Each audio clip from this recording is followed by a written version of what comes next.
Hi hello అందరికీ welcome back to our channel. అయితే ఈరోజు మనం రాజ్మా కర్రీ ఎలా తయారు చేసుకుందామో చూసేద్దామా. అయితే ముందుగా మనం రాజ్మా కర్రీ చేసే ముందు రోజు మనం నానబెట్టుకోవాలి. వాటిని నైట్ నానబెట్టుకొని మార్నింగ్ మంచిగా ఉడకబెట్టుకోవాలి. చూస్తున్నారు కదా, మంచిగా మెత్తగా ఉడికేలాగా ఈ రకంగా చేసుకోవాలన్నమాట. ఉడకబెట్టుకొని పక్కన పెట్టేసుకోవాలి. తర్వాత 3 టమాటాలు, ఒక 2, 3 పచ్చిమిర్చి, ఒక ఆనియన్ అయితే తీసేసుకోవాలి. తీసేసుకొని ఇక్కడ 3 టమాటాలు తీసుకున్నాం కదా, మంచిగా కట్ చేసి దాన్ని ప్యూరీ చేసేసుకోవాలి. టమాటో ప్యూరీ దాన్ని పక్కన పెట్టుకోవాలి మిక్సీ చేసుకొని. తర్వాత మంచిగా స్టవ్ ఆన్ చేసి కడాయి పెట్టేసుకొని ఆయిల్ అయితే వేసుకోవాలి. కొంచెం లైట్గా ఆయిల్ వేయాలి అండ్ నెయ్యి కూడా కొంచెం వేయాలి. నెయ్యి ఒక 2 టేబుల్ స్పూన్స్ అట్లా వేయాలి. ఆయిల్ ఒక 2 టేబుల్ స్పూన్స్ అట్లా వేయాలి. తర్వాత ఆవాలు ఇంకా జీలకర్ర వేయాలి. చూస్తున్నారు కదా, ఇక్కడ నేను 2 బగారాకులు వేస్తున్నా. మంచిగా మనం బగారాకు ఇంకా చెక్క మసాలాలు ఏమేమి ఉంటాయో అవన్నీ వేసుకోవచ్చు. ఇంకా 4 లవంగాలు వేస్తున్నా నేను. నా దగ్గర ఏమేమైతే ఉన్నాయో మసాలాలు అవైతే వేసేస్తున్నా.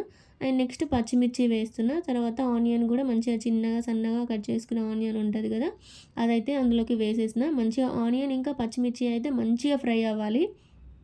మంచిగా గోల్డెన్ కలర్ వచ్చేదాకా మనం ఫ్రై చేసుకోవాలన్నమాట. చూస్తున్నారు కదా, ఇక్కడ మంచి ఆయిల్లో అయితే ఫ్రై అయిపోతున్నాయి. మనం కొంచెం నెయ్యి వేయడం వల్ల మంచి టేస్ట్ వస్తుంది అన్నమాట అట్లా.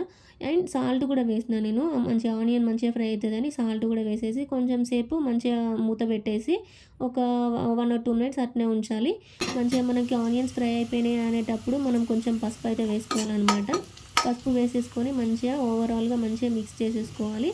మిక్స్ చేసేసుకొని ఇందాక మనం ప్రిపేర్ చేసుకున్న టమాటో ప్యూరీ ఏదైతే ఉందో అదైతే మంచిగా ఇందులోకి పోసేసుకోవాలి. పోసేసి మనకు టమాటో డైరెక్ట్ మనం మిక్సీ పట్టడం వల్ల మనకు పచ్చి వాసన అనేది ఉంటుంది కదా, సో అది పోయేంత వరకు మనం మంచిగా కలుపుతూ మిక్స్ చేసేసుకోవాలి. తర్వాత ఆయిల్ పైకి తేలేటప్పుడు మనం కారం అయితే వేసేసుకోవాలి. ఒక 2 టేబుల్ స్పూన్స్ కారం అయితే నేను వేసేసిన.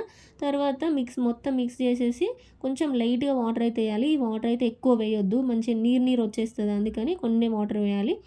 తర్వాత క్యాప్ అయితే పెట్టేయాలి. క్యాప్ పెట్టేస్తే ఒక 2 మినిట్స్ అట్లా క్యాప్ పెట్టేసినట్టయితే మనకు టమాటోలో మంచిగా పచ్చివాసన పోయి మంచిగా కుక్ అవుతుంది. అండ్ ఇక్కడ కారం కూడా మంచిగా కుక్ అవుతుంది. మంచిగా ఆయిల్ అయితే పైకి తేలుతుంది కదా, అప్పుడు మనం మళ్ళీ మసాలా వేయాలన్నమాట. మసాలా అంటే మనం ఇంట్లో ప్రిపేర్ చేసుకున్న మసాలా ఉంటుంది కదా, ధనియా పౌడర్ లేకపోతే మసాలా, అదైతే వేసేయాలి. వేసేసి మనకి గ్రేవీ ఇంకా కొంచెం చిక్క అవుతుంది ఇంకా అనేటప్పుడు మనం ఉడకబెట్టుకున్న రాజ్మా అయితే మొత్తం ఇందులోకి గ్రేవీలోకి వేసేయాలన్నమాట. గ్రేవీలోకి వేసేసి మంచిగా ఒకసారి మళ్ళీ మిక్స్ చేసేసుకోవాలి. మిక్స్ చేసేసుకొని ఒక 2 మినిట్స్ అట్లా అందులో గ్రేవీలో ఉడకనివ్వాలన్నమాట. ఎందుకంటే దానికి కారం మంచిగా అంతా పడుతుంది కాబట్టి మంచి ఇంకా కొంచెం ఎక్కువ కూడా కుక్ అవుతుంది రాజ్మా అందులో గ్రేవీలో, అప్పుడు ఇంకా మంచిగా టేస్ట్ వస్తుంది. సో అందుకని చెప్పి మనం ఒక 2 మినిట్స్ అయితే అట్లా పెట్టేసేయాలి. సిమ్లో పెట్టాలి మంట అనేది. సిమ్లో పెట్టేసి మంచిగా ఇట్లా ఉడికించినట్టయితే మొత్తం దగ్గరకు వచ్చేస్తుంది. ఎసరు అంటే మనకి గ్రేవీ ఏం తక్కువ ఉంటుంది.